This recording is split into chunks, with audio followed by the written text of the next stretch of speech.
And the problem there was we were there temporary. And when you are somewhere, you don't know for how long you have to wait because they told us maybe 1 week, maybe 2 weeks, maybe 2 months. So every day you are waiting for tomorrow. But you just have to sort of relax and laugh about it and go, you're sharing your home with somebody. And like I said earlier, what is the point in a spare room?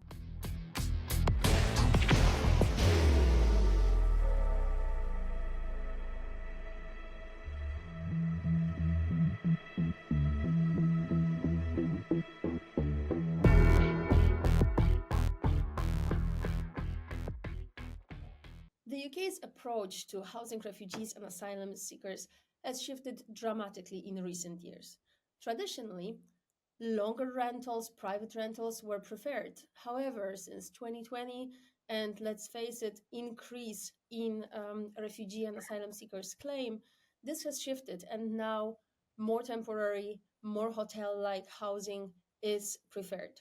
And it costs UK money. The media reported that between April 2024 and March 2025, the UK government spent on average £5.5 million a day on housing refugees and asylum seekers in hotel-like situation.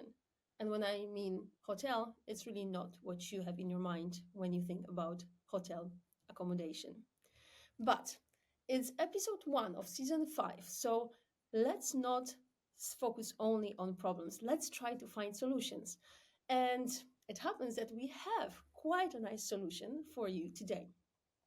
In the UK, a lot of individuals gathered around an initiative called Refugees at Home decided that they will host refugees in their own private homes and open their doors and prove that this hospitality of individuals makes sense and solves more problems than just housing problems. I have wonderful guests today speaking to us about this issue and this solution. We have Amber and we have Nima from forRefugees.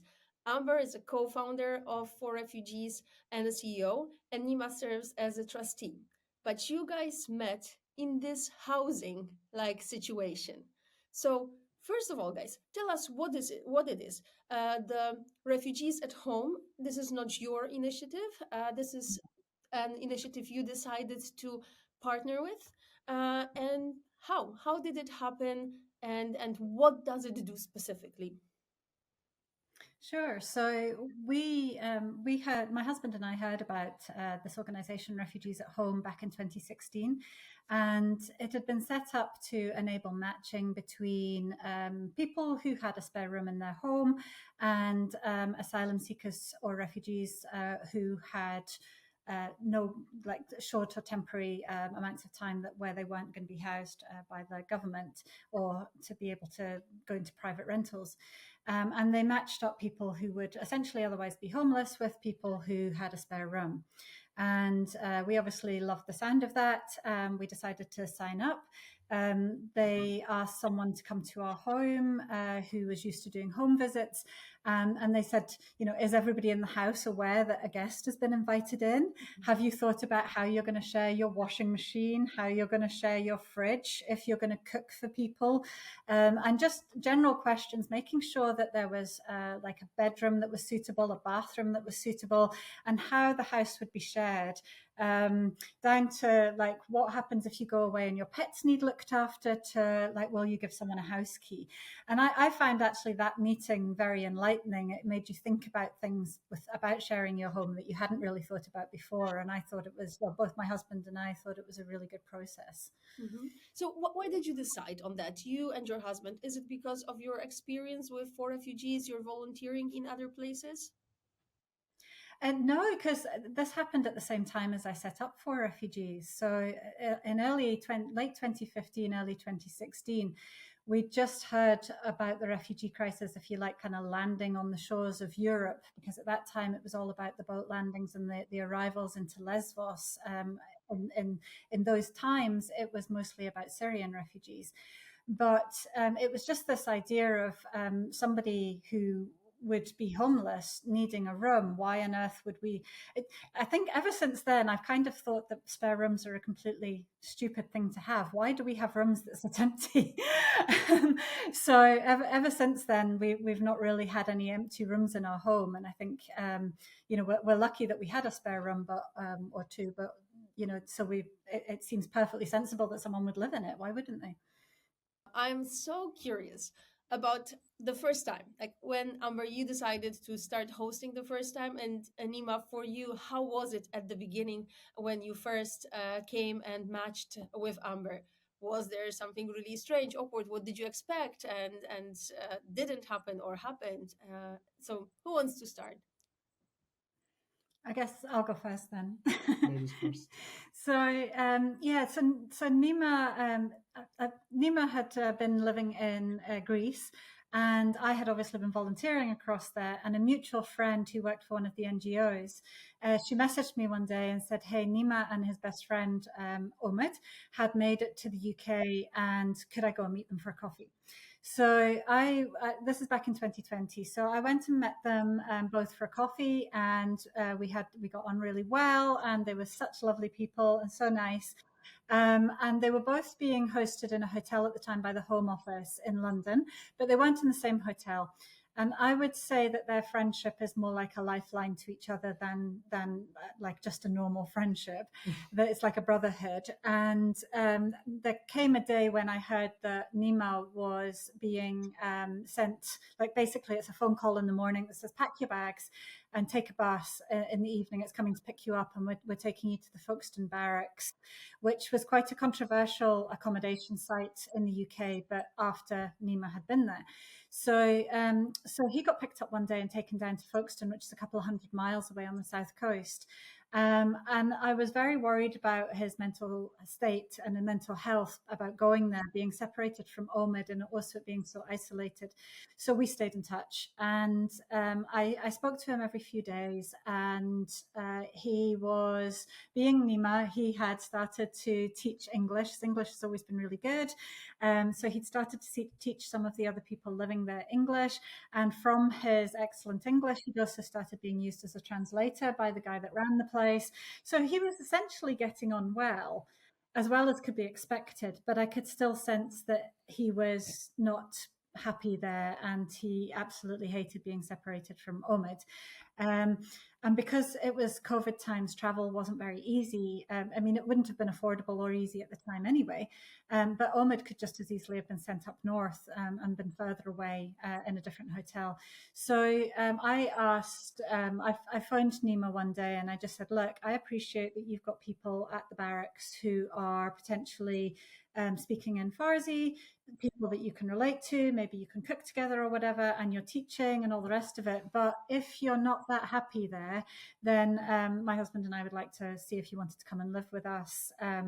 And for however long that's needed. And we host generally through the organisation Refugees at Home. So normally they do the matching, but this one was a bit of an anomaly. And this time we were like through connections and through the work that I do, we'd made a personal connection. So then I guess the rest of the bits up to you, as he said yes and came to live with us, obviously. Yeah. So I should say my part of the story as well. So when I came to London, after a few days, a friend of ours messaged me and said, "Go and see my friend called Amber." To be honest, in the beginning, I said, "I don't want to go." Thank goodness I didn't say no. I was too shy to say no to her. I said, "Okay, I will go and see." So I asked my best friend, as Amber said, "Omi, let's go and see Amber." So we went to a coffee, and Amber came, and we said, "Oh, she's so lovely. She's so nice." And we talked. She gave us a lot of hope, because when we came here, we were very hopeless in the beginning. We thought, oh, they might separate us, they might send us back to Greece. All the negative thoughts were coming to us. So when we saw Amber after we left, we were so joyful and happy. So but after a few days, I was in London. They came, knocked the door, they told me, pack your stuff, we want to transfer you somewhere else. And I asked them where, but they didn't tell me where you are going. So that was my biggest fear and my best friend biggest fear, if they separate us. Even though we weren't living in the same hotel, but it still was like half an hour walk, so we could see each other twice a day. So when I went to Folkestone, to be honest, in the beginning it was very harsh for me. It was very hostile. So I saw ladies shouting, "Go back to your country, blah blah blah, go back to Islam," this type of thing. So it was like a prison. You are surrounded by wiles, and you are inside. You have whenever you need to go out, you have to sign. Whenever you need to come in, you have to sign. So it wasn't easy for me. I felt very down because I was living in a refugee camp for long time in Greece, Samos. So I said, oh, again, same scenario. I need to start everything from beginning again. So after few days again, Amber messaged me, asked me how you doing, and I could see she's really caring. She always asked me how I'm doing and everything. So after few months living there, Amber messaged me one day and said, me and my husband, we are thinking if you want to come and live with us, but there is something we want to tell you. We have two cats. If you are not scared of cats, I said, of course I love cats. I was grown up with cats. We always had cats. So Amber told me Saturday I will come and pick you up, but she couldn't wait, and the day after she came and brought me home. In the beginning, wasn't that great for me, even though they were so nice, but I couldn't accept my situation kind of. It was like a pity, oh no, I'm homeless, because I remember my aunt hosted a homeless person back home. So I could picture myself as that person. I said, but one day we were helping, now someone else is helping me. So it wasn't that easy in the beginning. There was lots of thoughts in my mind. Oh no, I'm homeless, I'm poor, this type of things. But because Amber and Fred, now I call them mom and dad, showed me too much love, and I could see is a genuine love. It's not like pitying me or, you know, treating me differently. I became part of their family. So I could accept my situation, and I kind of felt I'm part of a home again, my family. And after a few months, they got another room available. So they told me, yes, he's leaving, but we have a news for you. Omid is coming to live with us. And that day was the best step of my life because, again, me and Omid, we could live together. Yeah, That's amazing, guys. It's such a happy story. I am wondering, though, on the other side. So, you mentioned that you were sent to Foxton Barracks. And was there never a pushback, a problem you leaving this place? Because this is a problem in some countries. Once you are sent to one place, they want to keep track of you and make sure that you are always reachable in this one place. So even in Germany, once you are assigned to one camp, you should stay there. Was this not the case? the case there, because the hotel were kind of full that time. That's why the government was using the barracks to host refugee. And the problem there was we were there temporary. And when you are somewhere, you don't know for how long you have to wait, because they told us maybe 1 week, maybe 2 weeks, maybe 2 months. So every day you are waiting for tomorrow. You don't know for how long you want to stay there. That was one of the main issue for me, because I thought, okay, for how long should I stay here? But after a while, I could kind of accept it. I said, okay, they didn't send me invitation in this country. I'm here. So there wasn't a red carpet for me. Now I have to accept my situation. They didn't tell me come. I crossed the channel and I came here. So, I think the question is you know, about whether or not the Home Office yeah, allowed you to leave the barracks and come and live somewhere else. So I think all you did was yeah, go and talk to the manager, yeah, yeah. and they were fine with it. He went and spoke to the centre manager and asked, kind of said, and as long as the new address was registered with the Home Yeah. Office, it wasn't a They problem. didn't. They were happy about it. Yeah. I am wondering though, Amber. So Nima was not the first person you hosted. How does it work in practical? How are hosts match with the guests, particularly in like refugees at home initiative? Are there some special criteria, categories? How does it work? It's fairly relaxed, but when we first signed up, we were asked what kind of person we wanted to host, as in like a demographic. And at the time, I was working up in London, and my husband was home most of the day working from home, so we were very happy to host a single male. And so they're generally speaking, single males are the ones that need the most accommodation. And we were very happy to do that. And we also have the advantage of living in Greater London. So we also have and we live somewhere where lots of people want to come and stay. If we had 100 spare bedrooms, I think we could fill them all. Sadly, we don't. Or thankfully, we don't. I don't know which. So it's in terms of at the refugees at home end, they're asking the person where they need to live for the services that they need to access, or for their friends and family that they need to be close to, and then to the best of their ability will match them geographically. And that is nearly always it's London. But if they don't need to be in London, then there are hosts across the country. And then after that, it's like whether you're happy to take young children, families, mothers, pregnant women, people with disabilities, anything like that. And we just said single men, and there's never a shortage of single men and needing a host in London. But actually, the very first people that we hosted, we signed up on the Sunday. I think our home visitor came on the Sunday, and we were accepted onto the books that Sunday. And then we were called the next day and asked if we would take a family. And it was a mum with her two children, and they were adult children, so 17 and I think 22 or 23 at the time. We were like, whoa, whoa, whoa, we've only got one spare room, very British approach to this. We've only got one spare room.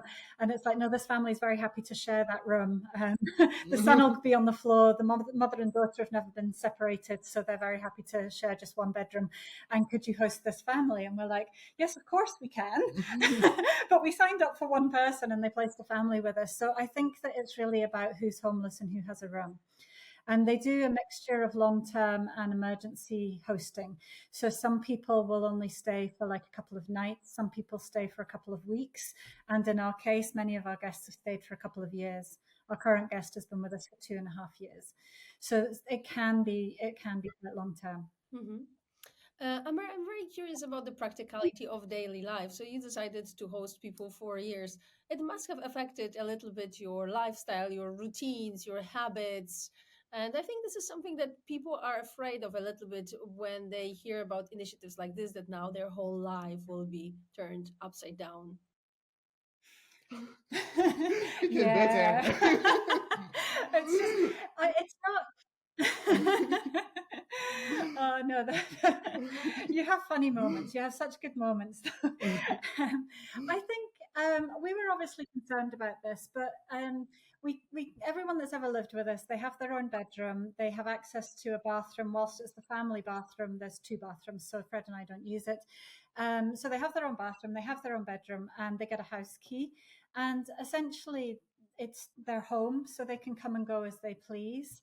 Um, Generally, there's a drawer in the kitchen full of their food. There's a space in the fridge for their stuff. We thought about cooking for people, but we decided that actually our tastes are too different. There's a lot more salt, chili, and oil goes into cooking from other countries than goes into British. My husband's French, but for British and French cooking.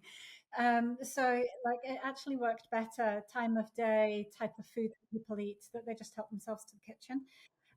So we've never really come unstuck with that. I think it's just we just work around each other. And I says you just have to relax. You just have to not be precious about almost anything. I think one funny one was when you sprayed coffee all over the kitchen. Yeah. No, the first day The first day was when I here. came. Sprayed That coffee was the worst moment. all over the kitchen. So you absolutely cannot be precious. And then we had someone to live with us just overnight, Osama, that came to I live wasn't here, overnight. unfortunately, that day. And we was talking in the kitchen and suddenly realised that there was water dripping down the kitchen wall. And I don't even know to this day what he'd done in the bathroom. But the bathroom was overflowing with water and it was dripping down the kitchen wall. And I just said to Omid that was here with me, I said, don't tell Fred, because he was away at the time. And Fred's never noticed. We have watermarks down our kitchen wall. So I mean, stuff does happen. Yeah. There's nothing serious. There's nothing that you can't clean up. But you just have to sort of relax and laugh about it and go, you're sharing your home with somebody. And like I said earlier, what is the point in a spare room? So if someone's got that room and if someone's using that room, that's the best possible use for it. What's the point in an empty one? And so you just sometimes I feel like the washing machine's never switched off. Sometimes I wish dishes would get done a bit quicker.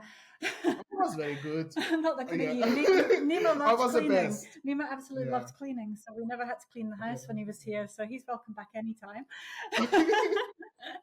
But on the whole, I think it's absolutely fine sharing your house. It's not a problem at all. My husband and I never had biological kids or bio kids, as we call them, but I think it's just like having your own kids in the house. How about your neighbors? How did the neighborhood reacted to you hosting? And Nima, how were you basically seen by them? Did you have any interactions with them? Is it only Amber in Yeah, the yeah. area who's so To be honest, friendly? Amber and Fred have a very lovely neighbors. One of them called Rose. She's so lovely. Whenever she sees us, she gets so excited. She gets so happy, and she always says, "Well done, kids." So she's so sweet always to us.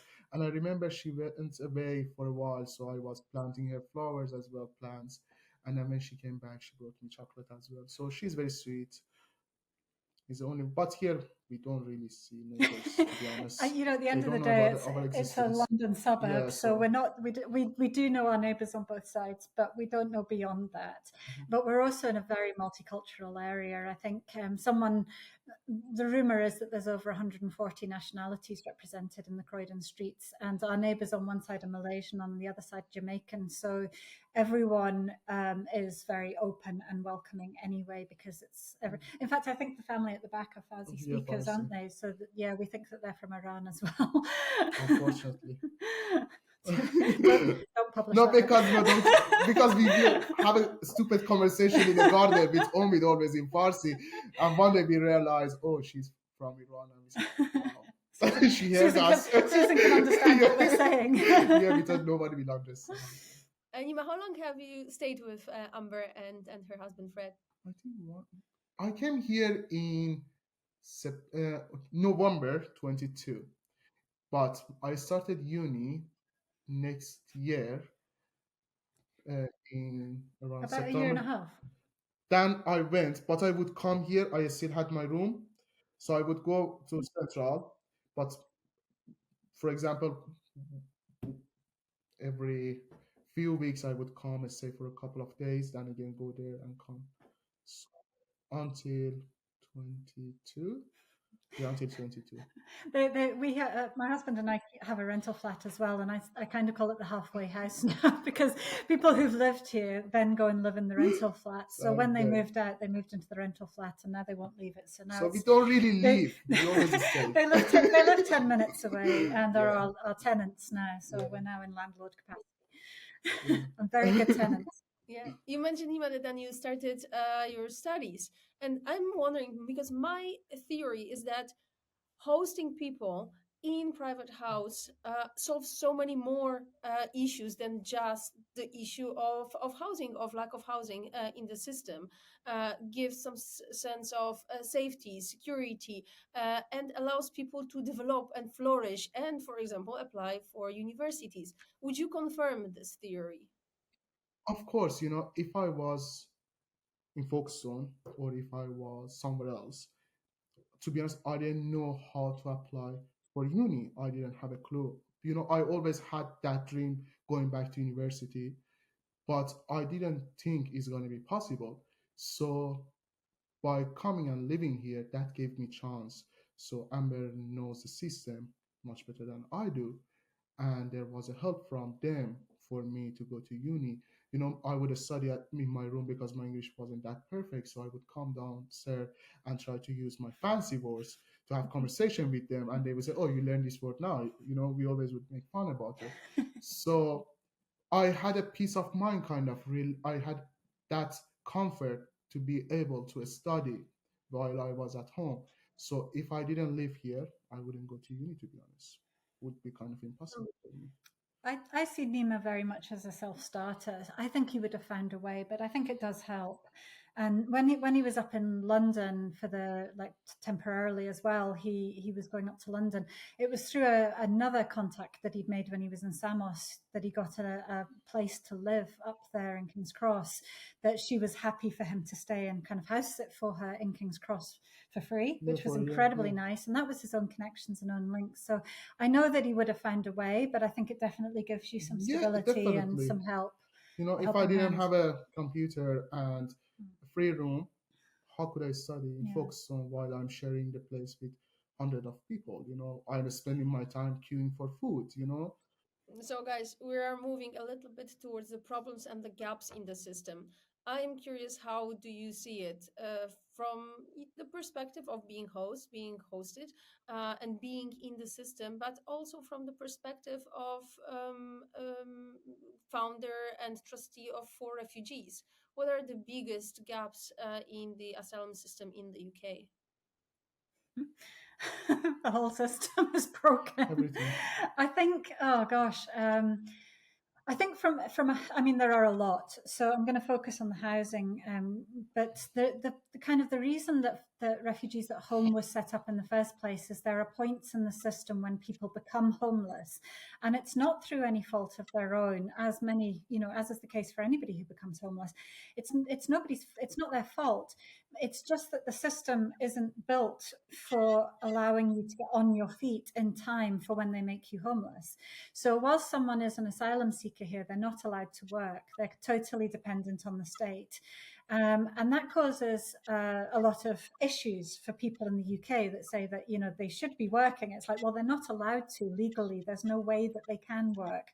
So allowing people to work would help a lot. After like 6 weeks or 6 months, it would just help a lot if they could get jobs. But what that means is that when they get their papers, when they get status as refugees, they're given 1 month left in Home Office accommodation, and then they're made homeless. But at this point, the state hasn't provided any English lessons or encouraged them to go to any courses. They haven't been able to work, so they haven't been able to save any money for a rental. They don't have any references in order to go into any kind of rental or shared housing. So everything is working against them to make them homeless. So after 4 weeks, the state puts them out on the street. And their only option at this point really is to go on benefit, which is a different department. It's called Universal Credit over here. And it's a different department completely from the Home Office. So they've got no previous experience with the Universal Credit team or that department, and it's very, very different for them. There's a huge form that they have to fill out that relies on good English. So most people need a caseworker or a key worker from a charity or from somewhere else, possibly from the government, to help them with the form. And then that enables them to claim some universal credit, which enables them to get housing. In theory, it's very expensive here, and the universal credit doesn't cover it. It then enables them, in theory, if they got housing, to be able to get a job or to take English lessons, and then from there to get a job. But the system isn't really set up to help people. It's setting them up for failure. It's setting them up to have citizens complain about them, because nobody can get a job if they can't have somewhere to live. There are some routes to get English classes through some colleges or charities here, and some people do that. And like Nima arrived here with excellent English, had a natural liking for the language and wanted to practice it and learn it. Other people come with much worse English at the beginning, but they have the potential to learn it. And there's not that much capacity or help. There's no help given to them by the government. After that, it has to be through colleges and independent charities.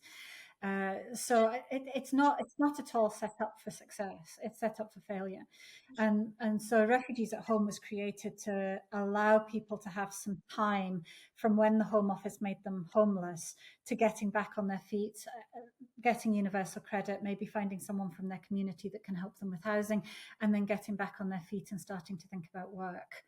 And sometimes that's a long time, sometimes it's a short time. From your perspective, Nima, how does it look like? What are the biggest gaps? The gaps. If I want to say a word refugee, when I was back home, I was an activist. A word refugee meant to me bravery.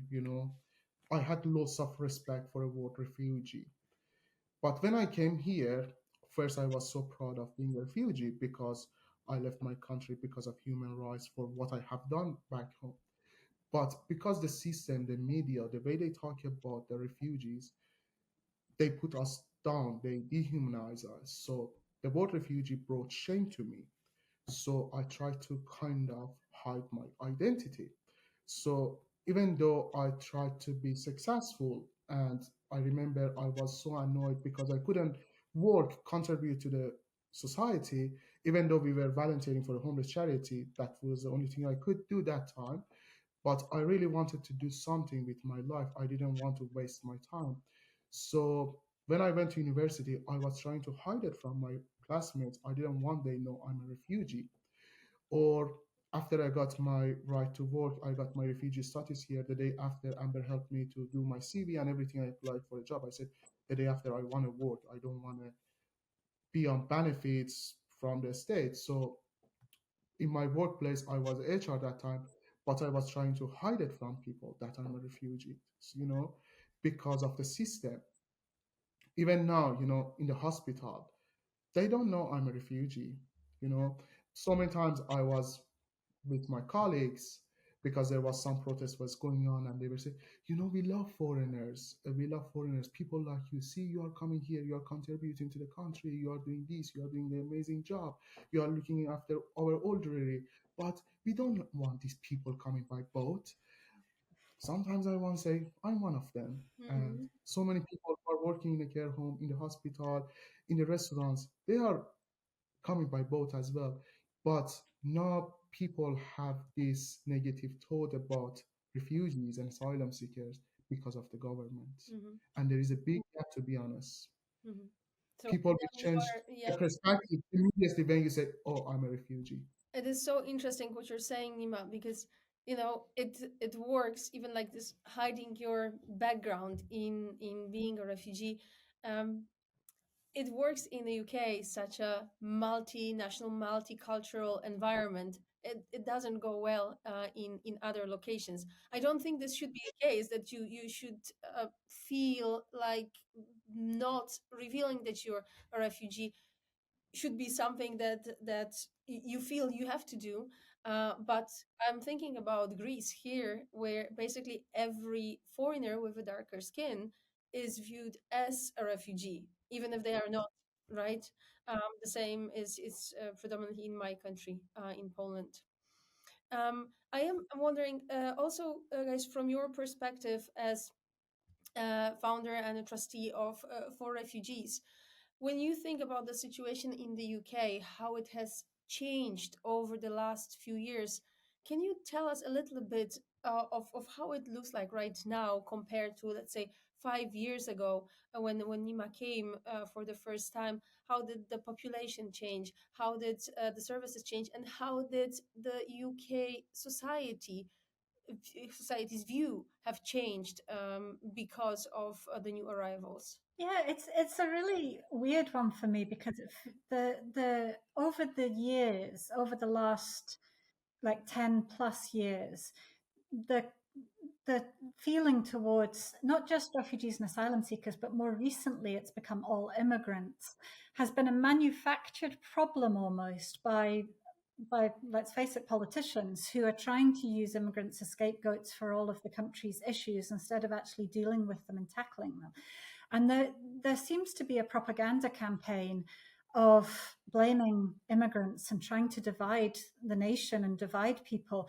And I'm on like looking at it, just going, what on earth is going on around me? Because I come from the very north of Scotland, which is predominantly white because other people don't choose to go there, partly because of the weather and partly because it's so far away.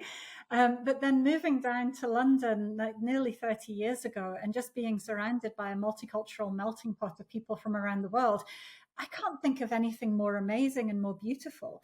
And the fact that over the last 5 years, the UK has tried to manufacture animosity, dislike, hatred, each political party blaming the other one for why there's so many people here, trying to bring religion into it, trying to bring skin color into it, nationality.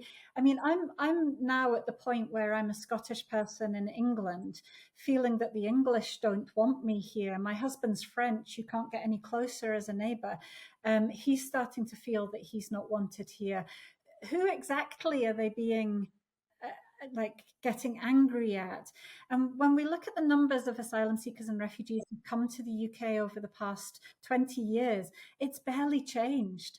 We have somewhere between 40 and 80,000 arrivals a year, and that has been the case all the way through, apart from one anomaly year, I think in 2002, when it went over 100,000. But when we look at a population of 68 million, we're not talking about a large number of people. I think someone's done a stat recently that said the number of people who've arrived by small boats this year wouldn't even half fill Wembley Stadium. And Wembley Stadium is a stadium that gets filled weekly by football fans and fans of pop artists and things all the time. So people can really get a bit of perspective that that's not very many people that are coming into the country. We also had some authorized immigration, if you like. We had a lot of people coming to the country in two different schemes. And definitely in the Hong Kong place, I forgot what they called it. There was the Hong Kong scheme, and then there was an Afghan scheme as well at one point. I think under the Hong Kong scheme, a couple of 100,000 people came into the country, perfectly legitimately, etc. I still don't know anybody from Hong Kong. I haven't met any of these people that came into the country yet. And I think it just goes to show you how many people can come in without it actually impacting your daily life. And I would be more than happy to meet someone who came from Hong Kong in our country. So, yeah, this whole build up of over the last 5 years and more, it's been going on for longer than that, of year after year after year of trying to pretend like this country doesn't like immigrants, is just absolutely insane to me. And that's without even mentioning the UK's history and colonialism. So, most people think we're the last country on the planet that should be complaining about people from other nations arriving here. Guys, are you ready for my speed round? I have a few questions that I would like you to answer with a sentence, 2, 3 top, so that we can learn a little bit more of your experience. Ready? Amber, starting with you. So, over those few years of hosting people in your home, what have you learned that really enriched your daily life? Oh, their family. 100%. I think we've hosted about 11 people over the years, and from that we have 6 people that we talk about as our children, and 2 grandbabies so far. So definitely family. Mm-hmm. Nima, what was the most unexpected thing for you in the UK? Or the strangest thing? I was so naive. I thought racism doesn't exist in the UK, but I thought no. I understand. Guys, a question to both of you.